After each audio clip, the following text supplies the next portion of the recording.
All right, I'm late. The Wi-Fi is doing stupid shit. And I thought I liked this tripod, but I'm starting to think I do not.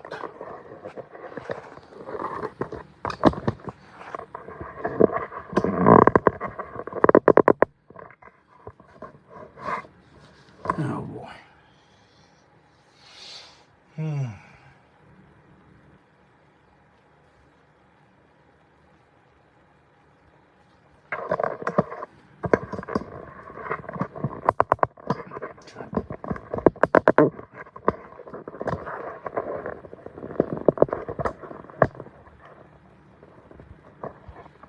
You may get to witness the destruction of products live tonight.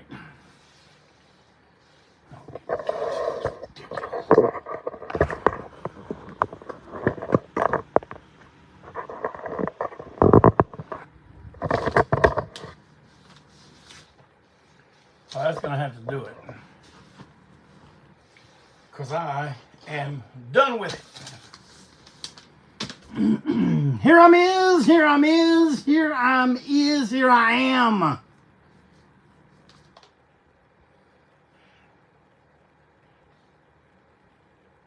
What you gonna do? Well, it's time to break on through.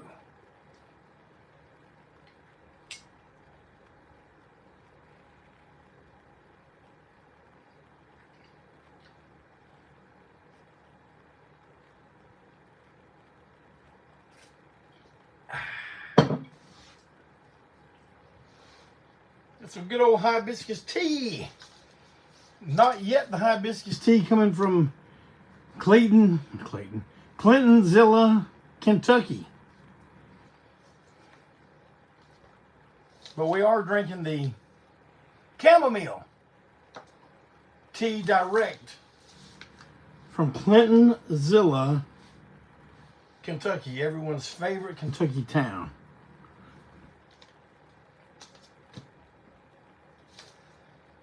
As you can tell, it has been a hell of a day for old JC. Kind of looking forward to it winding down for the night. Oh, well, I got some stuff to talk about. Let's see here. Oh. The Mondo Braswell designer brand t-shirt is now on pre-sale. You can get it at Big Cartel. The pre-sale goes on until July 22nd.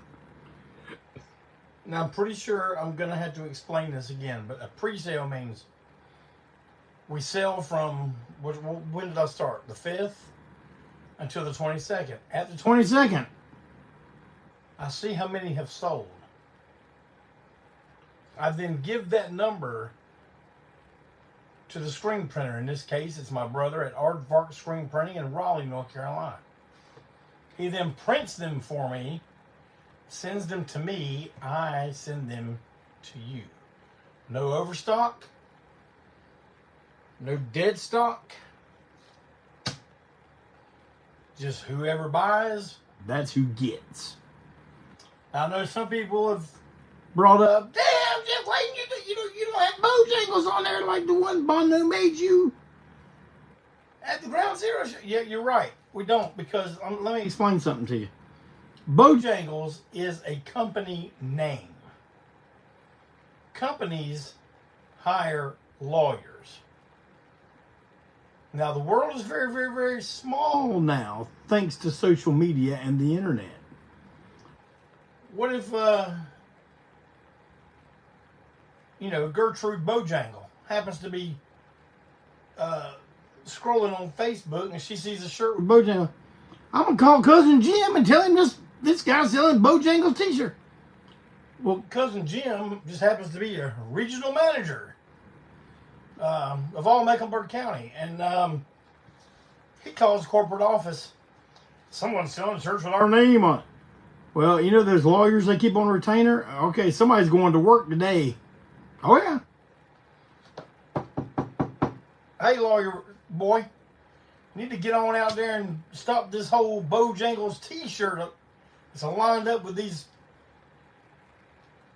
short-headed boys from the street and a long-haired weirdo. We don't want to be associated with that. And then I will get a cease and desist.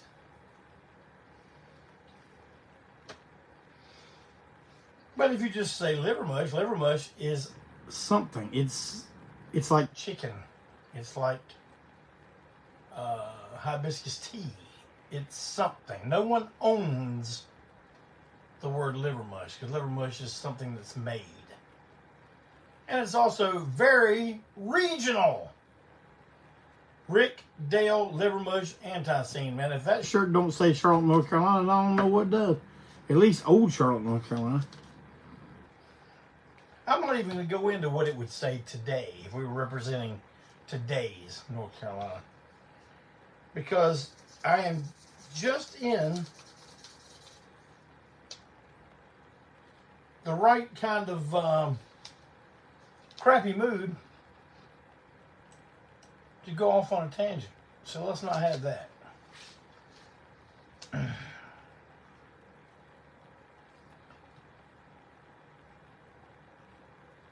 Advancements have been made on false count anywhere vinyl. I know a lot of you are excited about that. I'm excited about that. It's taken us a long time to get us together, and I'm going to go ahead and lay all the blame where it needs to go. It's me. Man, I have drug my feet something fierce on getting this vinyl ready. And right behind it is the Antiseen Time Machine, man. You're talking the rest of 2024 is going to be action-packed as far as Antiseen new releases. Which means what we are scheduling for the end of the year, which was the super deluxe version of Eat More Possum, will probably be pushed more toward the beginning of the year. But the good thing about that is, man, when we get ready to sell that, I don't know if you remember, but at the beginning of 24, we recorded a live show with what's left of the Eat More Possum lineup, featuring Walt Wheat on guitar. I'm talking about Tom O'Keefe, Greg Clayton, and yours truly, Jeffrey K. Clayton, the long-haired weirdo, I said can y'all hear me? Put your hands together one more time and say unimpeachable president for how long? Life. Whose life? Why, my life. So there's some things to look forward to. And now you're sitting there and you're going, damn, Jeff Clayton, when are we going to get to see Antiseen again? And I told you last week, but I'm going to go ahead and tell you this week again. September 1st, Atlanta, Georgia, Beer Olympics 2024 at the Masquerade in Atlanta. We're talking, but it's not just September 1st. It's going August 30th, August 31st, September 1st. Next day's Labor Day. You ain't got to go to work the next day. So that whole, man, I don't know about a Sunday night show. No excuse. You don't got to work on Monday.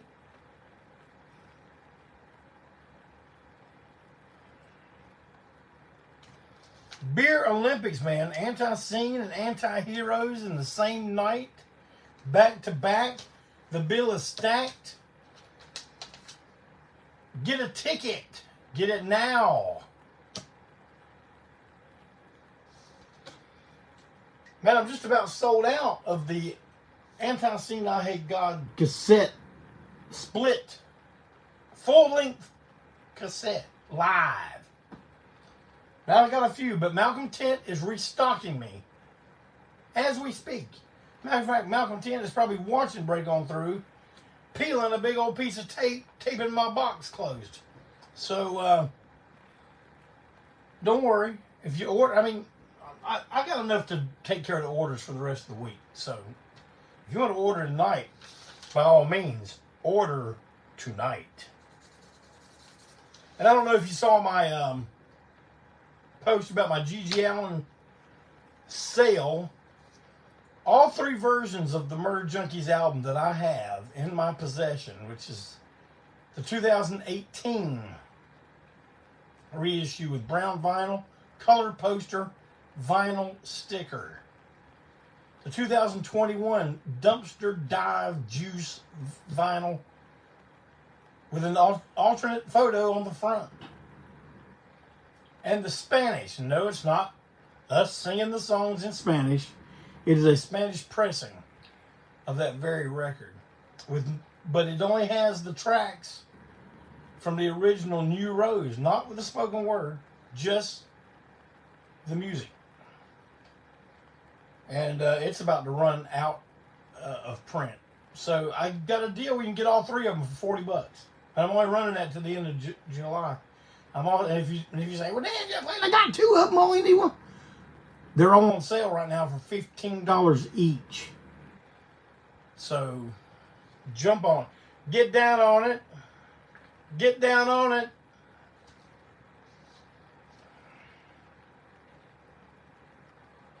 But I got to tell y'all something. George South just ordered another batch of George South Bootleg Preacher, the Ballad of George South CD singles.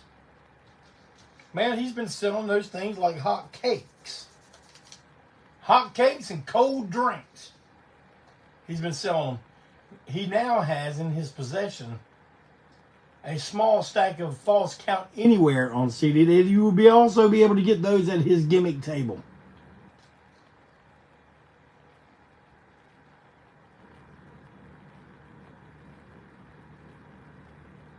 If you're a traveling man or woman and you make a lot of stops all over this world, I'm going to tell you where you probably need to stop on July 25th, 26th, and 27th. I'm talking about Newtown, Connecticut.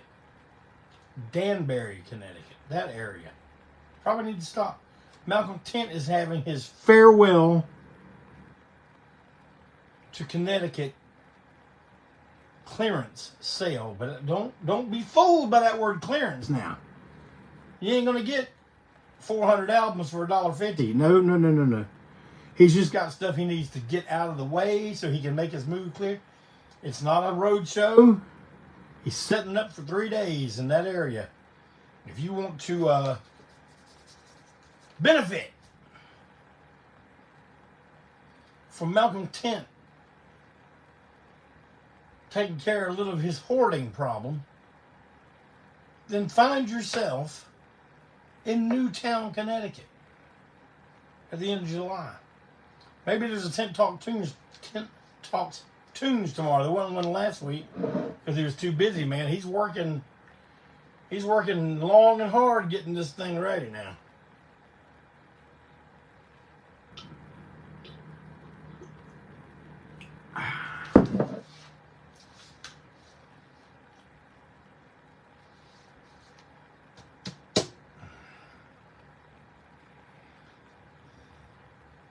Man, I'm going to tell y'all what happened to me yesterday.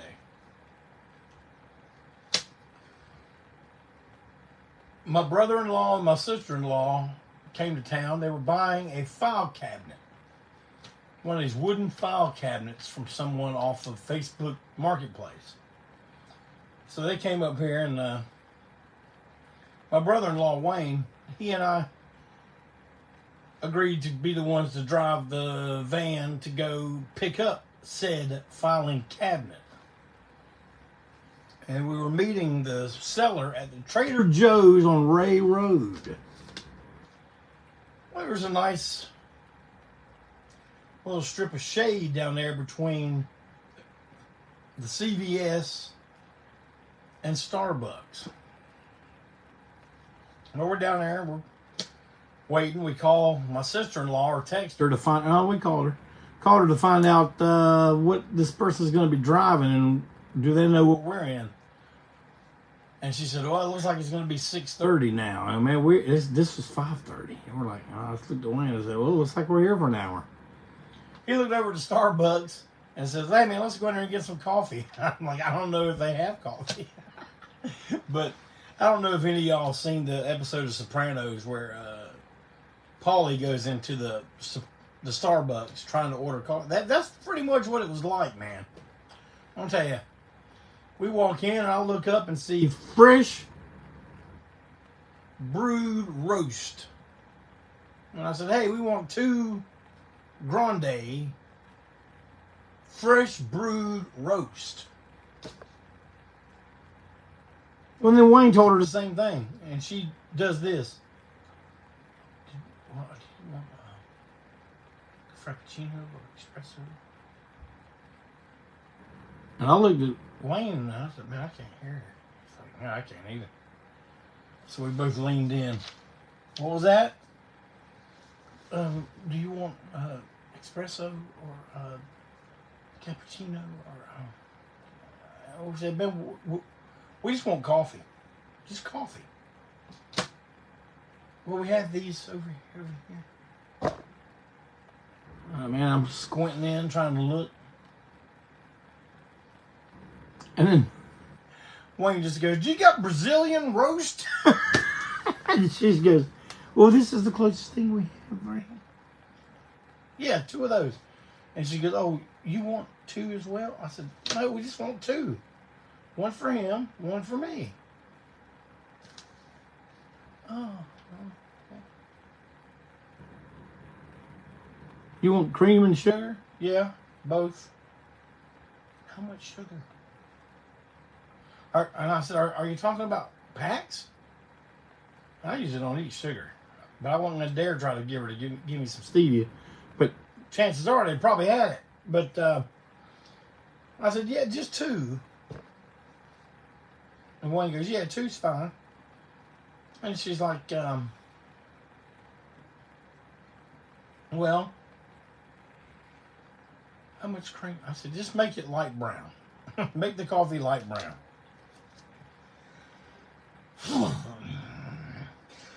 Oh, excuse me on break on through. But anyway, we go and we sit down in the cushy chairs. And we're sitting there drinking our whatever the heck kind of coffee it was. And we just start talking. And look, I'm not trying to degrade someone, but just all of a sudden, here comes a young little frumpalump, HR puff and stuff girl looked like she was happy to be in her safe space, and she's just sitting at her phone, sitting down across from us, and she had her phone like this. I think she was taping us because she kept going like this.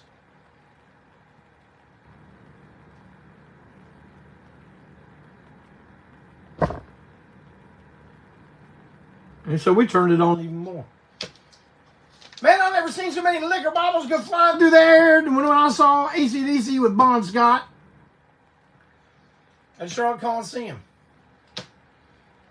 You know, and then we start talking about guns, and then we start talking about waiting on that filing cabinet, and he's like, man, she told me to inspect it, make sure everything was good. I said, man, after we drove here and had to sit in this place for almost 40 minutes, I said, that thing's going home. I said, I don't care if it's got a shotgun hole in the side of it. And man, that girl, she had a look on her face like I've just captured video gold. 2 boomers in the wild at a Starbucks. Man, it was crazy.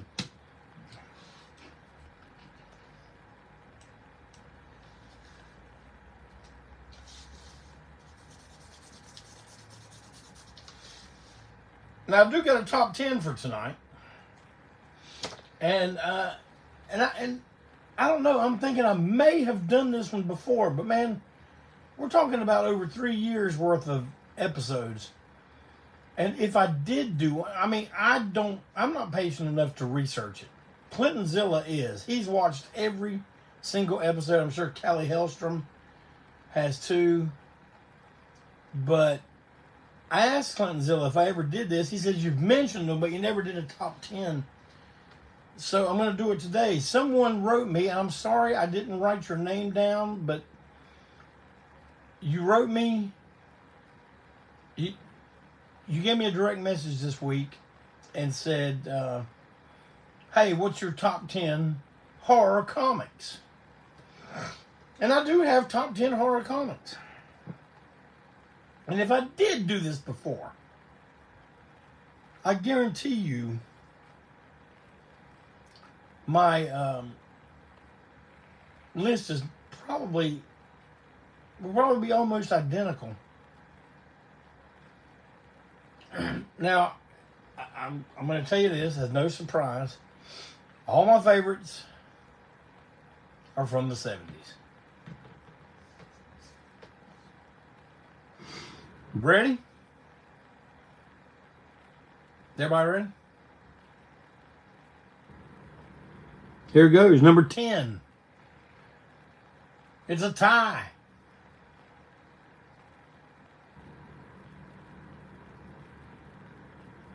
From Warren Publications. Tied at number 10, Creepy and Eerie. Creepy and Eerie. Man, when it came to the horror comics, man, I really loved the big magazine black and white format.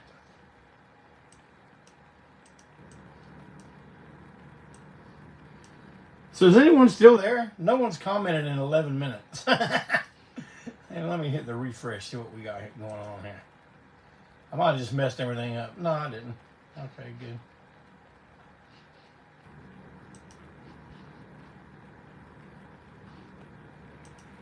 Well, yeah, I did. Oh,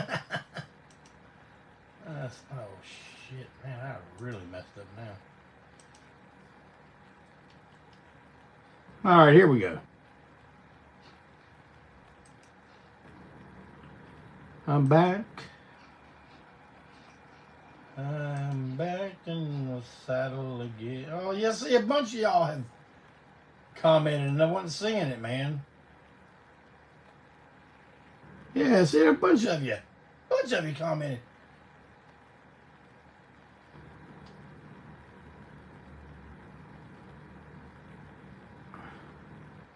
Yeah, y'all making comments about my Starbucks story and everything.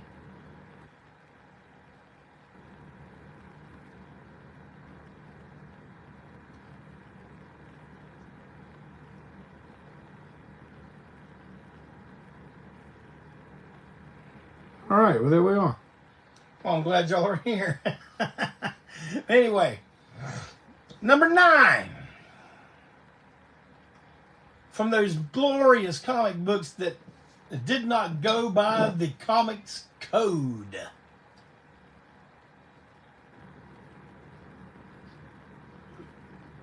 I mean, I'm telling you, those covers were gory.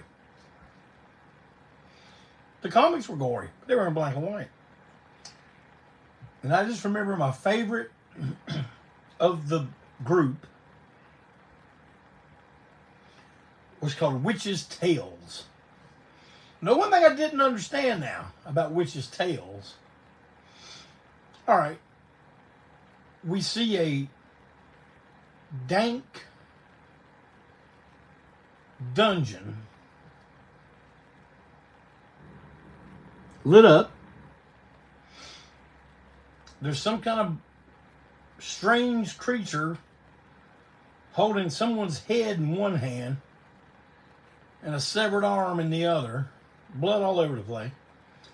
There is a vampire woman rising up out of a coffin with spiders all over her, while there's a blonde lady in an evening gown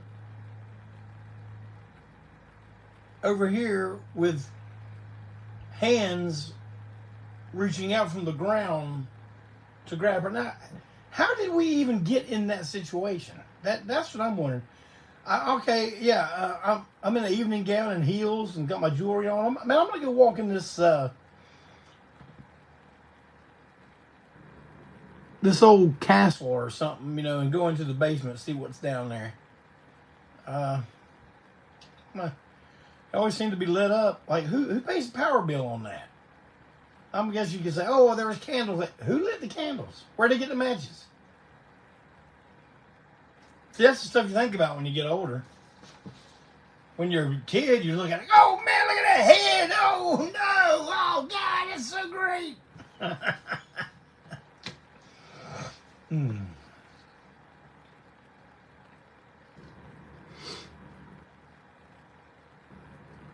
Number 8. It might be higher on my list, but man, the black and white comic and the great covers that every young red-blooded American boy looked forward to getting every month. I've told that story a lot before about my mom buying me that real cheeky cover of Vampirella. And it was one of them things where I saw it, and I'm like, yeah, I don't know if this is going to go. But I bravely walked it up to the counter at the Little General in D'Iberville, Mississippi, right outside Biloxi. And I put it on the counter. Mom had a roast. The lady rung it up. It was a go. It passed. Shocked. Now the next few here, the next 3 here are the little, your typical size comic book with the colored print. Man, I love that stuff too. And these are some of my favorite. Now I'm going to say there's 4, and I know everyone's going to ask about, what about Tomb of Dracula? Now I like some of the Tomb of Dracula crossover, but it wasn't one of my favorites. But let me continue. Number 7. It was one of those compilation comics. Actually, the next 2 are, where it was just like standalone stories. You know, it wasn't a continuing story. And man, I love those called Creatures on the Loose and Monsters on the Prowl. I still have, man, of all these I'm talking about, I still have some in my possession right now. Now, Brandon says Brent Stevens was a great Vampirella. Man, you want me to? Now, they kept talking about making that into a movie, but I'm telling you, who would have been ideal for it in her prime was Caroline Munro. You can see versions, like some guy did some kind of, I don't know if it's AI or whatever like that, version of her as Vampirella. You can see it on some of the Hammer sites and Vampirella comic book sites, you know, and groups and all. But if you ever get a chance to look at that, Brandon, tell me what you think of that. Number 5, we're still talking about those little comic books, the color ones, and I'm talking about Monster of Frankenstein. See, Monster of Frankenstein had a crossover with Tomb of Dracula. Now 4, 3, and 2 were back to the big black and white magazine format. And number 4, man, I loved Monsters Unleashed. Some of the greatest covers ever. But it's one of those, it didn't last long. And it started out where they had great covers drawn by Boris. And they were just incredible, man. Sometimes the covers were way better than what was all inside. But then they just, like, toward the end there, they dropped the ball. Man, those covers were terrible. But I've got a few of them still around. And number 3.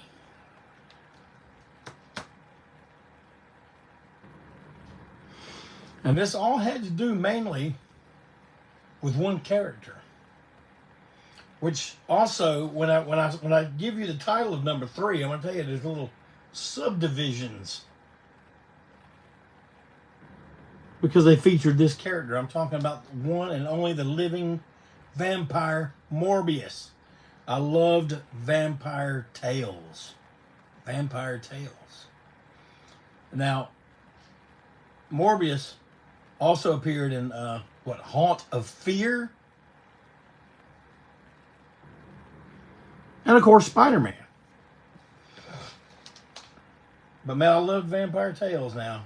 Morbius was more than not always the lead story.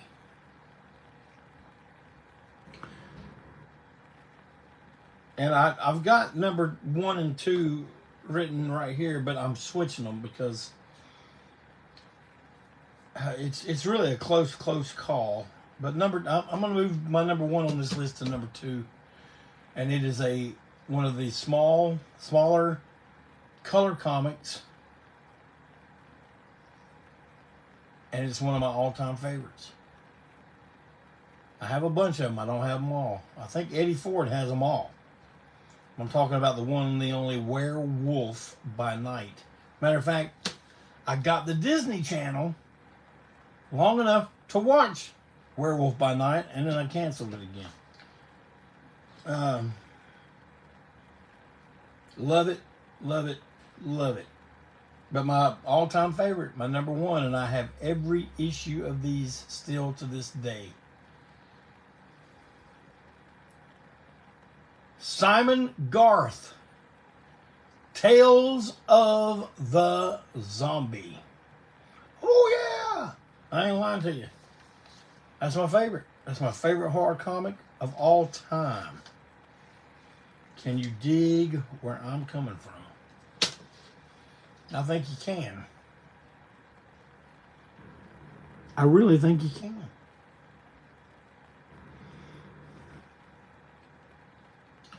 Man, I got a surprise in the mail this week, and it was quite the surprise. And it's basically a solid brick of gold. Look at it. Gene Tracy and Wild Man Steve the Great Insult. If you've never heard of this, do yourself a favor, and either tonight or sometime over the weekend, change that status from I haven't heard it to I now love this block of gold you showed. See, do you see this? This is, they're standing in front of a Holiday Inn sign. Now, that Holiday Inn is right up here on Woodlawn. And for years, they had that big sign out until, I don't know who makes those decisions, city planning, whatever. They decided that big, gaudy, lit up signs that blink and chase each other's lights and have marquees and stuff, that wasn't good for the landscape. Man, if you ask me, that was the landscape. I loved how towns and cities looked in the 70s, into the 80s, of course the 60s. But that's right up there, and it was recorded in that Holiday Inn, and they talk about Charlotte landmarks and stuff like that. It's really cool to hear. Maybe it's more entertaining if you're from here and know about it, but I don't know. I think if you are into non-PC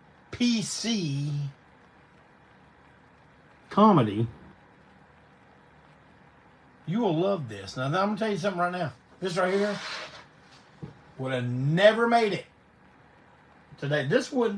No one would touch this today. You think All in the Family's rough? Try the great insult. And I want to thank Dennis Highland, head honcho of the American branch of Jackhammer Music. Also, head honcho of Future Hate. Mobile, Alabama's favorite sons and daughter. Future Hate. He sent this to me out of the blue. Didn't even tell me, hey man, I got something coming for you. He just showed up. He didn't even send a note. I couldn't even see his return address on it. I just opened it up and I was like, I got me a Gene Tracy, Wild Man Steve, Great Insult on CD. Can someone tell me, did this ever come out on vinyl? Now you can find 8 tracks of this pretty regular. So I know they were on 8 track. I know they were more than likely on cassette at one point. But were they ever on vinyl?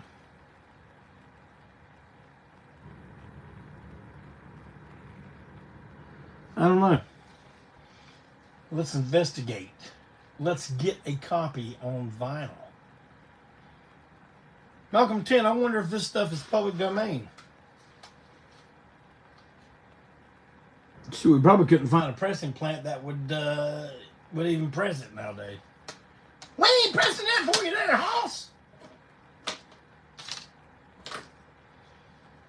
You might upset somebody that would never ever listen to it.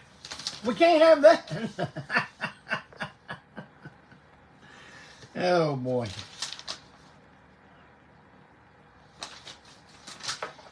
Well, that's my notes. So Malcolm, is there going to be a Tent Talks Tunes tomorrow? Can you let me know? Can you tell me something? Can you tell the people what they need to hear?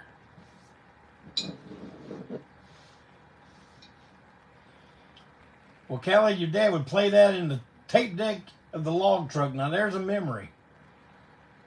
Going to and from the job, listening to some Gene Tracy and some Wild Man Steve. Now, that's the way to grow up.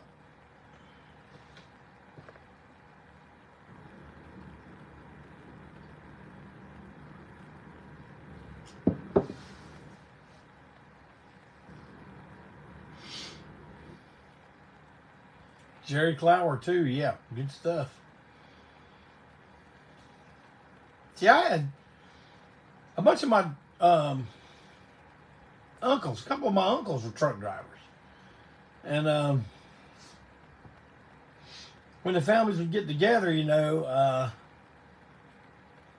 when the kids are supposed to be out gallivanting and running around, running off whatever meal we had, more than likely dinner,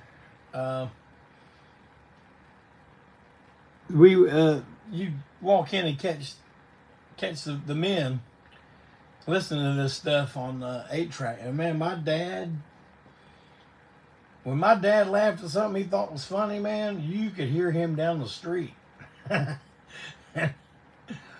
so, yeah, that's why I'd peek my head in and see what was going on, you know.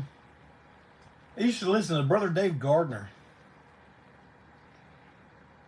And Red Fox. They listen to Red Fox.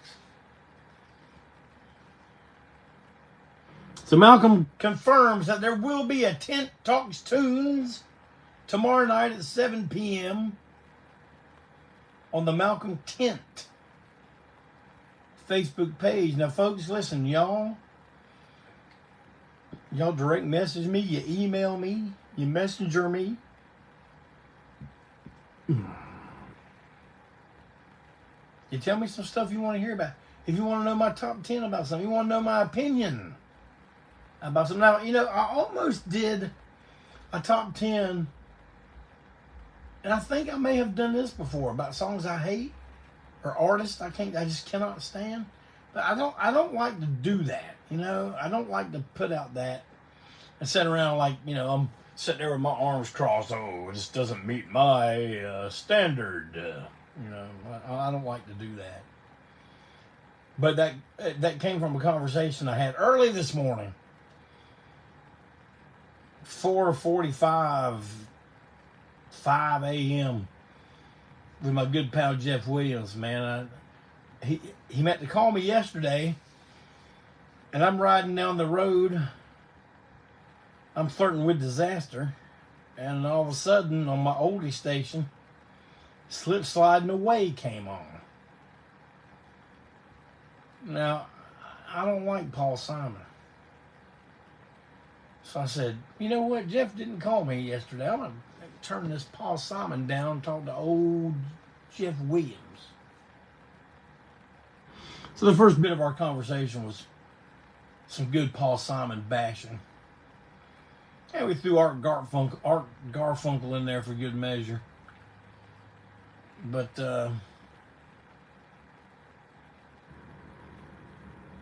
don't know. A little loose tonight. A little loose. Rough start. But I've enjoyed sitting here running my mouth. I hope y'all enjoyed sitting around listening to me run it. Like I said, get in touch with me. If I'm not hitting on the subject you want to hear about, if I'm not giving you a list you want to know about, if I'm not giving you an opinion you'd like to know, write me a letter about being in a rock and roll band. Or anything else you want to write me a letter about. Hit me up. I'll make it happen. I know probably y'all say, well, dang, Jeff, I wrote you 2 years ago, but you ain't, but you know, it's like I told you, man, it all comes out eventually. It all comes out eventually. So I would like to say once again, as always, thank you for stopping in. Whether you're here with me tonight, live, listening to some jive, or whether you're listening to me on the replay, or you're listening to me tomorrow while you're on the road, or while you're in the warehouse, or while you're in your cubicle, typing it up. I appreciate you.